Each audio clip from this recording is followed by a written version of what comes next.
Hi everyone, Reese and Hurwitz coming back at you today from Magnum Bowling Products. We hope you really enjoyed our last couple of videos and we're looking forward to diving into number 3.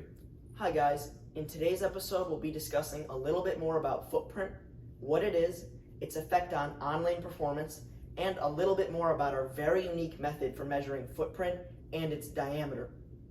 The footprint is the point of direct contact between the ball's cover stock and the bowling lane. In other words, it's the contact patch responsible for engaging with the lane surface.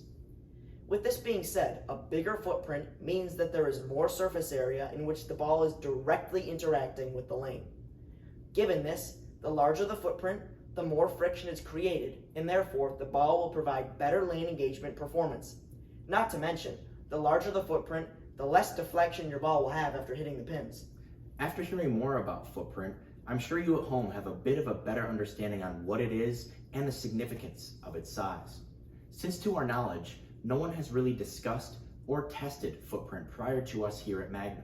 So Cameron, can you dive into a little bit and demonstrate on how we test for footprint? Sure, as Reese had mentioned, since no one has really discussed or tested footprint in the past, we actually had to go ahead and design our own in-house fixture meant to measure the precise footprint of any bowling ball.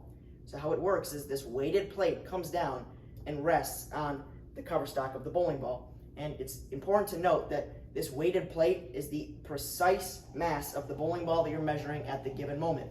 And what I mean by that is it doesn't need to be a 15-pound ball. It can be 14, 15, or 16, whatever you want, because we have these actual recesses in the plate on all four corners, so you can add or subtract mass in order to make the plate precisely what the mass of the bowling ball that you're measuring is.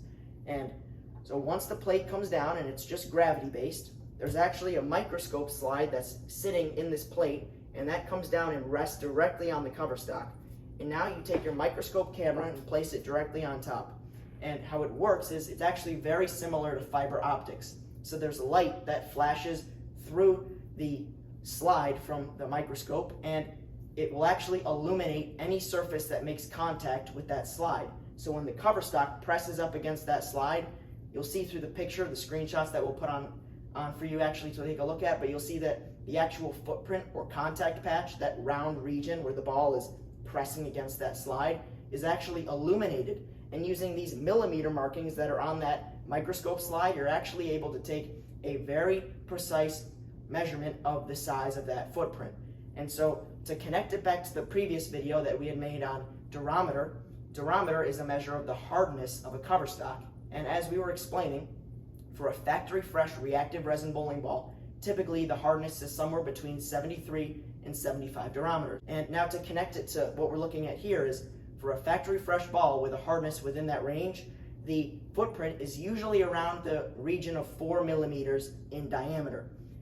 But because bowling balls naturally desiccate and dry out, and those plasticizers actually evaporate out of the cover stock if the ball isn't protected, what happens is if you go back and put that ball in this footprint tester, you'll actually see that that contact patch or footprint, that diameter is shrunken down quite a bit, which when throwing it down the lane will have a significant decrease in performance.